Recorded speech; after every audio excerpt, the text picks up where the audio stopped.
시사 포커스 박윤경입니다. 애청자 여러분 안녕하십니까? 7월 31일 수요일 시사 포커스 박윤경입니다. 우리 지역은 DMZ 첫 개방지로 많은 도민들이 평화의 길을 찾고 있습니다.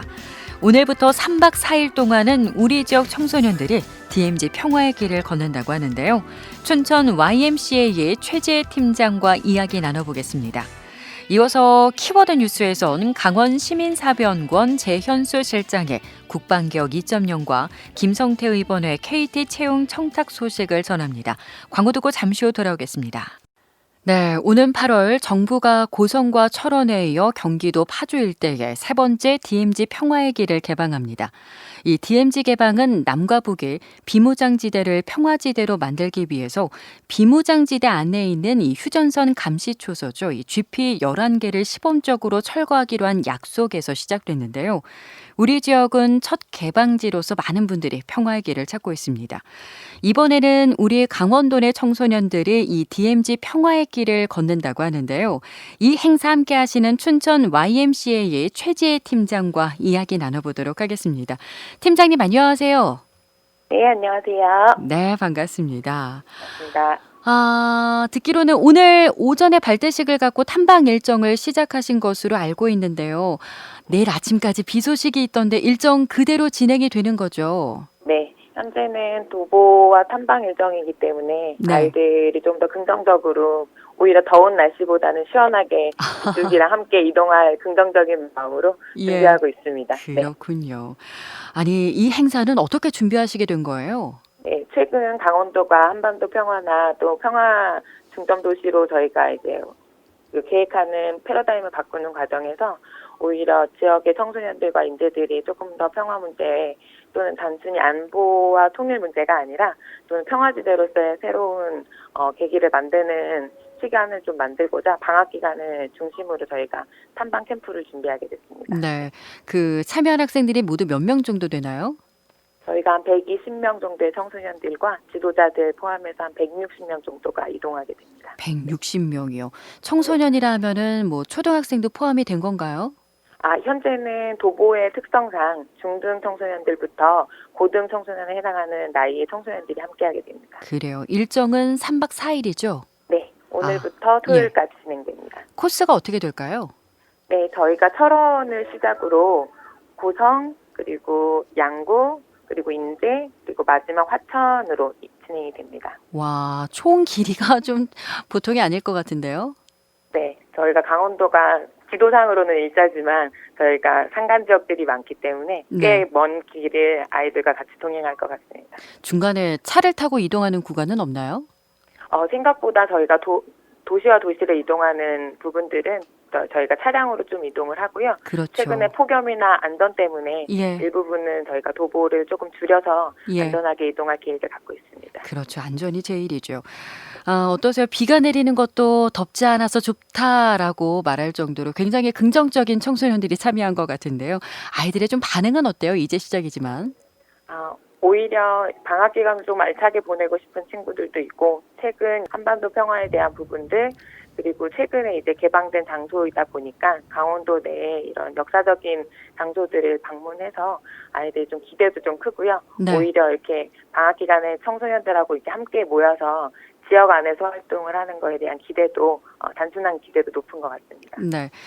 그 3박 4일의 일정 가운데 특별히 소개하고 싶은 부분이 있을까요? 네, 최근에 저희 춘천 YMC나 그 전국 YMC 통해서 DMZ 인간띠 걷기나 읽기 활동을 했었습니다. 네. 그래서 철원을 중심으로 저희가 가는 일정이기 때문에 철원의 활동들도 좀 주의 깊게 봐야 되겠지만 저희가 최근에 문재인 대통령님 방문 이후에 그냥 일반 국민들에게 개방되어 있는 금강산 전망대에 대한 기대도 아이들은 좀 더 높고요. 네. 그래서 좀 더 가까운 거리에서의 이제 북한의 모습도 좀 확인할 수 있고 아이들이 좀 더 그 장소에 직접 가면서 안보에 대한 생각도 평화에 대한 다른 접근의 생각도 배울 수 있을 것 같아서 예. 그런 이제 프로그램들이 있고요. 아이들이 활동하면서 다 브이로그처럼 요즘 유튜버 활동하는 것처럼 아이들이 직접 촬영을 하게 됩니다.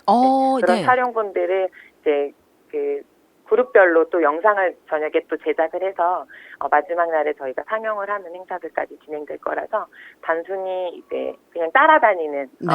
프로그램이 아니라 아이들이 직접 한 발 한 발 내딛는 또는 이야기 나누는 모든 과정들이 기록에 남을 것 같아서 그런 기대가 있는 프로그램들이 있습니다.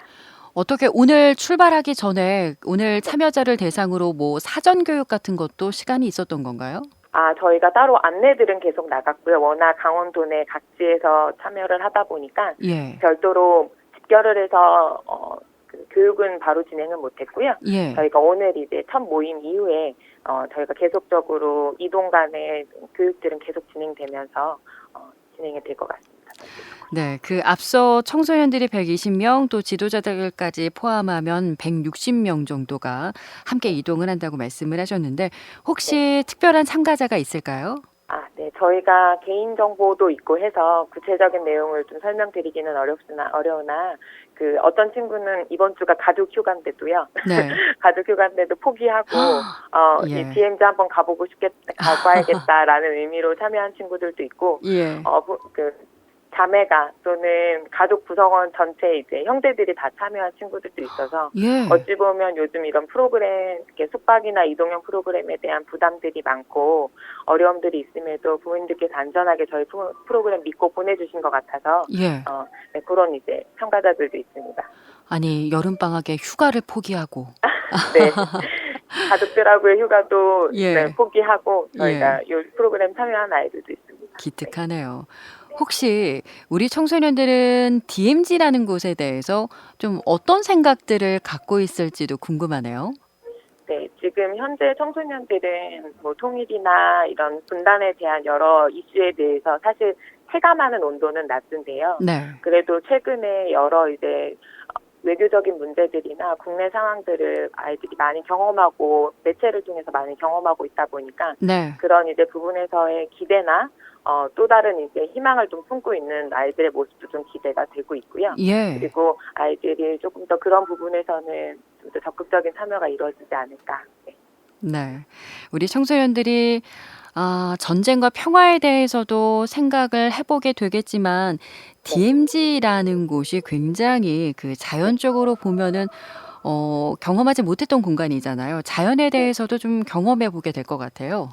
네, 저희가 코스 중에 기본적인 안보나 DMZ 안의 환경들을 보는 이제 장소들도 이동을 하지만 저희가 양구 같은 경우는 두타연을 좀 더 생태 개방을 한 곳들도 방문하게 돼서 네. 그런 이제 환경적인 부분들도 이루어지는데요. 그래서 저희가 직접 그 공간의 환경동화 활동도 진행할 계획을 갖고 있습니다. 네. 혹시 이번 행사 말고도 평화와 또 통일에 대해서 따로 뭐 준비하고 있는 행사나 프로그램들이 있을까요? 저희가 그 YMC가 계속적으로 밤나무도 보내고 자전거도 보내면서 남북 간에 관련된 프로그램들을 계속적으로 진행을 해왔었고요. 예. 저희가 피스메이커라는 이름으로 평화를 만들어가는 청소년 또는 평화를 만들어가는 사람들이라는 이름으로 앞으로 향후에 계속적인 프로그램과 캠페인 활동들은 진행을 할 예정입니다. 네. 밤나무는 뭐 어떤 이유에서 보내시는 거예요? 저희가 이제 열매 종에 이제 그리고 그 지역의 특성에 맞춰서 식물이 자라고 또는 이제 식량 부족에 대한 부분들 때문에 그런 여러 가지 정세나 지역 상황을 고려해서 그 나무 보내기를 했던 경험이 있었습니다. 그렇군요. 네. 자, 우리 청소년들이 평화 또 통일에 대해서도 다시 한번 생각해보는 아주 좋은 기회가 되지 않을까 싶은데요. 안전하게 행사 잘 마치시길 바라겠습니다. 오늘 말씀 고맙습니다. 네, 감사합니다. 네, 지금까지 춘천 YMCA 최재 팀장과 말씀 나눠봤습니다.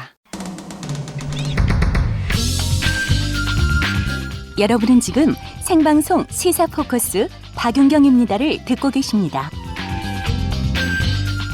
네, 매주 수요일 이 시간에는 한 주간 키워드 뉴스를 나눠보고 있죠. 강원시민사회연구원 재현수 실장 만나보도록 하겠습니다. 안녕하세요, 실장님. 네, 안녕하세요.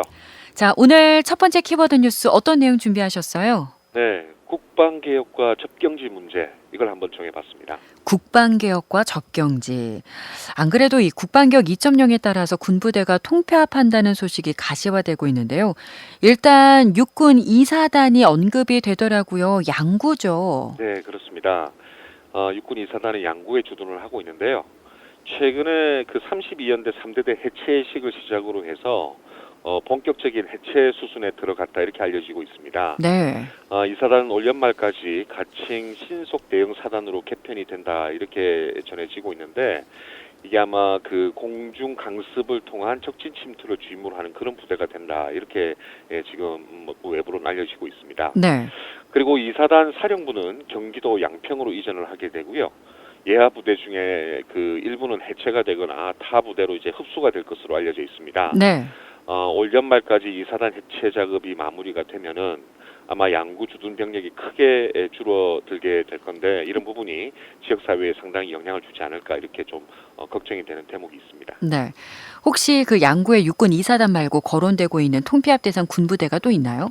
네, 지금 뭐 국방부라든가 군부대 안팎에서 나오는 이야기들을 좀 정리를 해보면 현재 말씀드렸던 양구를 포함해서 철원, 화천, 인제, 삼척, 양양 이런 지역에서 부대 이전이라든가 해체, 통합 작업이 진행 중이라고 이렇게 알려져 있고요. 네. 일단 철원 6사단은 경기도로 이전을 하고 화천 27사단과 삼척 23사단은 해체될 것으로 예상이 되고 있습니다. 네. 양양 8군단은 인제 3군단에 흡수가 되고요. 인제 2사단의 2개 연대는 다른 지역으로 이전을 하는 것으로 알려져 있습니다. 예. 또 이미 이전이 끝난 곳도 있는데요. 이 국방개혁 2.0에 따라서 원주 1군 사령부가 지난해에 경인 용인시로 이전을 마치기도 했었습니다. 예. 그 국방개혁 2.0 이후에 군 병력은 얼마나 줄어들까요? 제가 볼 때는 뭐 군 병력뿐만이 아니라 접경지 인구도 감소할 것 같은데요. 국방개혁 2.0 작업이 마무리되면 육군 병력만 대략 10만 명 가량 감축이 된다 이렇게 지금 밝히고 있는 상황입니다. 네. 일단 기본적으로 군인 수가 10만 명이 되는 거고요. 예. 거기에 이제 관련된 가족이라든가 가족도 다 있죠. 포함을 하면 상당한 규모가 될 수밖에 없습니다. 예. 국방부도 이제 뭐 이렇게 한 10만 명 줄어든다는 얘기를 했는데 사실 아시다시피 이 도내의 철원, 화천, 양구, 인제, 고성, 그러니까 실제로 지금 접경 지역 5개 군 같은 경우는 2015년부터 18년 이 최근 3년간 인구가 1만 명 가까이 감소하고 있는 상황이고요. 네. 상황이 이렇다 보니까 인구 절벽, 지방 소멸 이런 얘기들이 계속 이제 논의가 되고 있는 상황 아니겠습니까? 예. 실제로 지난 15일에 강원도하고 강원연구원에 따르면은 도내 접경 지역 5개 군의 인구가 지난 15년 총 16만 3,223명에서 2018년도에 15만 5,185명 그러니까 이제 8,000명이 넘게 감소를 지금 한 상황이거든요. 네. 국방개혁 2.0이 여기에다가 더 적용이 되게 된다면 예. 도내 접경 지역에 머무는 군장병 또 가족들을 포함해서 16,000여 명이 줄어들 것으로 예상이 되기 때문에 예. 접경 지역의 인구 감소와 피해 상당히 좀 크지 않을까 이렇게 좀 우려가 되는 부분이 있습니다. 지금도 말씀하셨지만 그 군부대 통폐합 이 국방개혁 2.0으로 지역사회에 미치는 영향이 굉장히 큰데 최근에 문제가 됐던 것이 이 로드맵을 군부대가 이 국방부가 지역에는 공유하지 않고 깜깜이로 추진하고 있어서 비판이 거셌잖아요. 그렇습니다. 뭐 아무래도 이제 군부대란 특수성 뭐 이런 것들은 있지 않을까 싶긴 한데요. 네. 어쨌든 뭐 이런 부분들에 대한 논란 여전히 있는 것이 사실입니다. 네. 지난 18일 강원도가 국방부를 찾아서 접경지역 군부대 해체 이동 뭐 이런 부분 관련된 계획을 알려달라 이렇게 요청을 했었는데요. 네. 하지만 국방부는 구체적인 계획과 일정 이런 부분들은 군사 기밀에 해당되기 때문에 공개가 불가하다 이렇게 답변을 했었습니다. 네. 국방부 대변인실 관계자에 따르면은 부대 개편 작업이 이제 진행 중에 있지만 로드맵이 최종 결정된 것은 아니다 이렇게 지금 얘기를 하고 있고요. 네.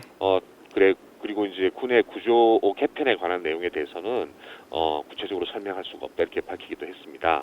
예. 자, 그럼에도 불구하고 이제 지방 정부 차원에서 로드맵에 대한 공유를 원한다면은 군은 비밀 유지 각서를 전제로 해서 정보를 공유하겠다 이렇게 얘기를 하기도 했다고 하네요. 지난달까지만 해도 도내에서 비판과 우려, 반발하는 목소리가 높았는데 이달 들어 움직이기 시작했네요. 일단 군 통폐합은 어쩔 수 없으니 대책을 마련하고 문제의식을 공유하기 위해서 강원도와 또 지자체가 모여 TF를 구성을 했다고요. 네, 지난 19일 도청에서 국방계획에 따른 평화지역 활성화 대책 간담회 이런 이름으로 이제 일단 모임이 준비가 돼서 개최가 됐었습니다. 네. 이 자리에서는 김성호 도 행정부지사가 회의를 주재를 하고요. 철원, 화천, 양구, 인제, 고성 이렇게 해서 평화지역 5개 군 부단체장이 이 자리에 모여서 지역마다 파생될 수 있는 각 부문의 그 피해 규모에 대해서 실태 파악이라든가 연계 대책 이런 것들을 같이 수립하기로 일단 논의가 진행이 됐습니다. 네. 그간에는 개별적으로 군 단위에서 대응을 많이 해왔었는데요. 이게 이제 정부에서 진행하고 있는 사업이기 때문에 기초자치단체 수준에서 논의하기는 좀 어려운 그런 상황이었습니다, 실제로. 네. 그래서 도와 연계가 돼서 이렇게 좀 나서게 됐다라는 것은 이게 좀 다행스러운 일이 아닌가 하는 생각이 듭니다. 네. 그리고 이 국방개혁에 따른 도내 군부대 유휴 부지가 561만 제곱미터 규모일 거라고 하던데 이 부지를 활용하는 것도 앞으로의 숙제가 아닐까 싶은데요. 그리고 이번 국방부의 지역 목소리를 외면하는 태도로 이 주민들의 반발과 실망도 컸었는데 이 부분도 역시 챙겨야겠죠. 네, 그렇습니다. 일단 그 주민공청회를 좀 열어서 접경 지역 주민들의 이야기도 좀 들어봐야 되지 않을까 하는 생각이 들기도 하고요. 또 국방부는 보안 기밀이 아니라고 한다면 강원도의 정보를 좀 적극적으로 공유하는 자세도 필요해 보입니다. 네. 그리고 이제 이런 움직임 역시 시작된 것이 지난 28일 날 최문순 지사와 접경지 군수들이 경기도 용인의 그 육군 지상작전사령부를 방문해서 이 정책 협의회를 열면서 좀 논의가 이제 시작이 됐다 볼 수 있는데요. 네. 올해 신설된 지상작전사령부가 처음으로 공식 협의회에 나섰다 이런 측면에서 의미가 있는 것 같고 네. 따라서 이 과정에서의 협의 내용이라든가 결과 이런 부분들에 대해서 지역 주민들의 관심도 상당히 좀 모아지고 있는 것 같습니다. 그러면은 그 정책협의회에서는 어떤 이야기가 오갔을까요? 일단 이 자리에서는 주민들이 우려하고 있는 인구 유출이라든가 상권 악화 이런 등등의 얘기가 전해졌다 이렇게 지금 알려지고 있는데요. 관련해서 도와 군 이렇게 해서 이날 의제로 군 측이 제안한 8건 그리고 도가 제안한 7건을 각각 선정을 해서 그러니까 논의를 좀 더 구체화해 나갈 것 같습니다. 네. 예컨대 이제 장병들의 외출 외방 여건이라든가 출산 장려금 지원 제도 이런 부분들에 대한 개선도 논의가 되는 것 같고요. 네. 그리고 아까 이제 군부대 유휴지 말씀을 해주셨습니다만은 앞으로 이런 부분을 활용한 산촌 주택 조성 사업 추진이라든가 민통선 내 안보 관광지 접근도로 통행 해서 다양한 이제 아마 의제들이 선정이 돼서 논의가 될 것 같습니다. 네.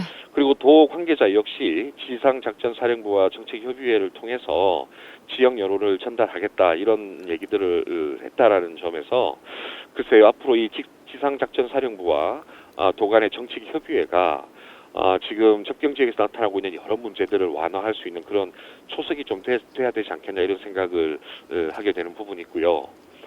또 한 가지는 국방개혁 2.0에 추진하고 하는 것은 어떤 형태로든 군의 재편이 불가피하다는 현실적 필요에 따라서 지금 추진이 되는 거기 때문에 네. 어쩐 이런 부분에 대해서는 이해를 해야 된다고 생각을 합니다. 예. 다만 군이 지금 접경지에서 차지하고 있는 다양한 역할과 기능 또 이런 비중 이런 것들이 굉장히 크지 않습니까? 그렇죠. 예, 이런 점에서 어떻게 완급을 조절하고 적절한 대책을 병행할 것인가 이런 부분이 굉장히 중요한 것 같습니다. 네.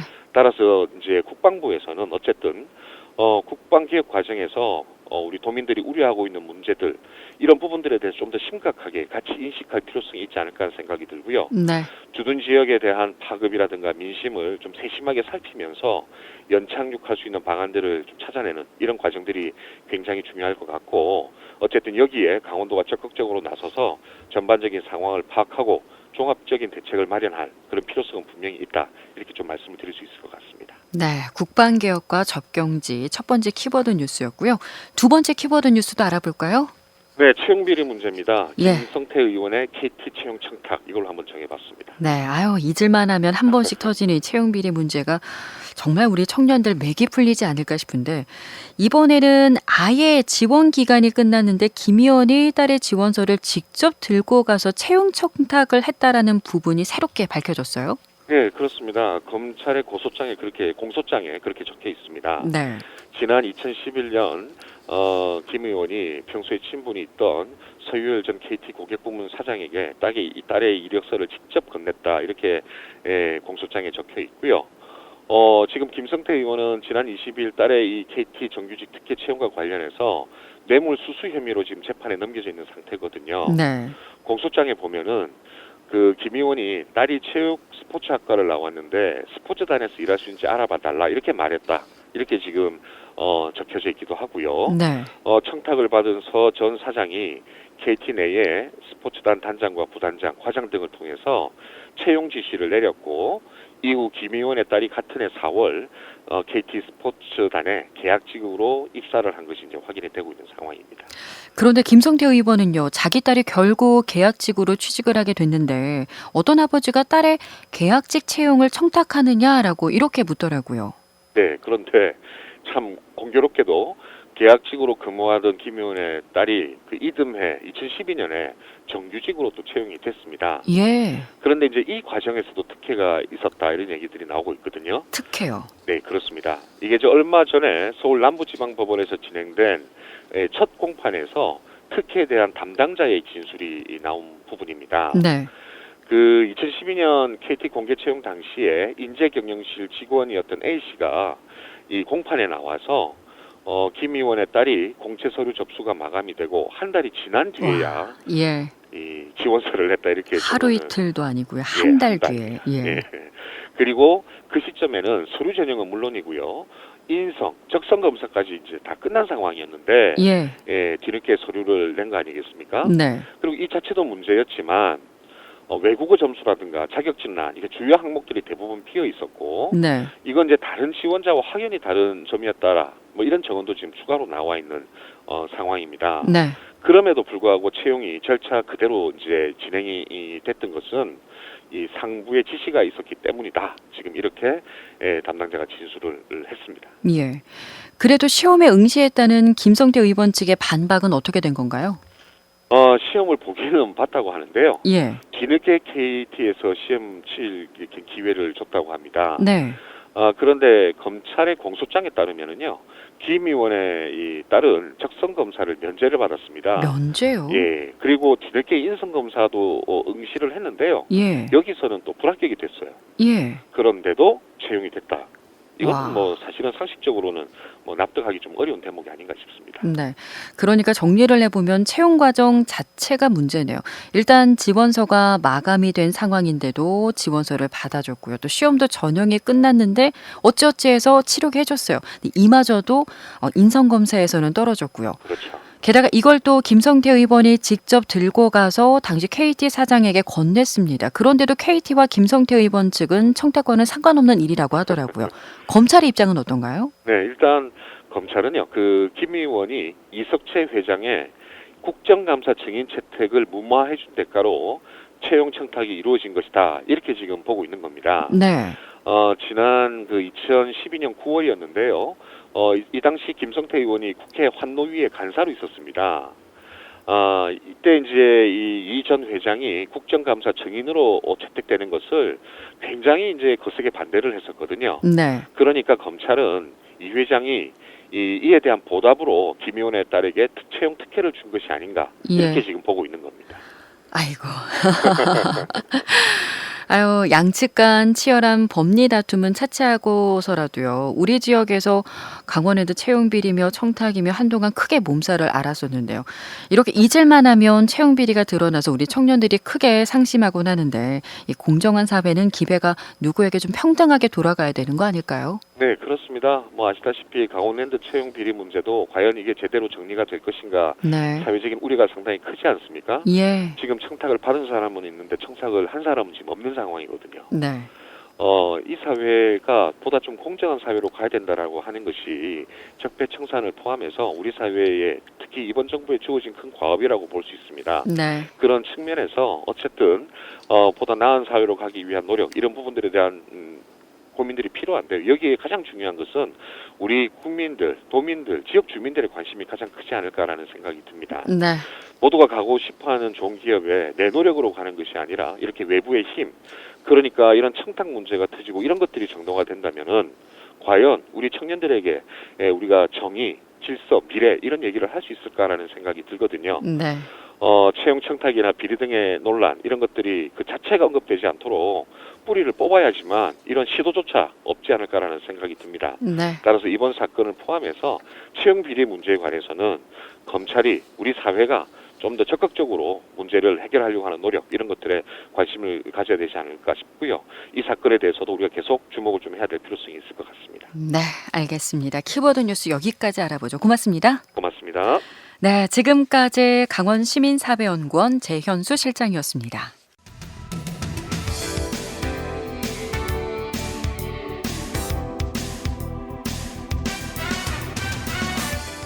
네, 시사포커스 박윤경입니다. 오늘 소식 여기까지입니다. 오늘은 7월의 마지막 날이죠. 한 달 마무리 잘 하시고요. 또 비가 많이 오고 있으니까요. 안전에 유의하시길 바라겠습니다. 저는 내일 목요 초대석으로 다시 찾아뵙겠습니다. 고맙습니다.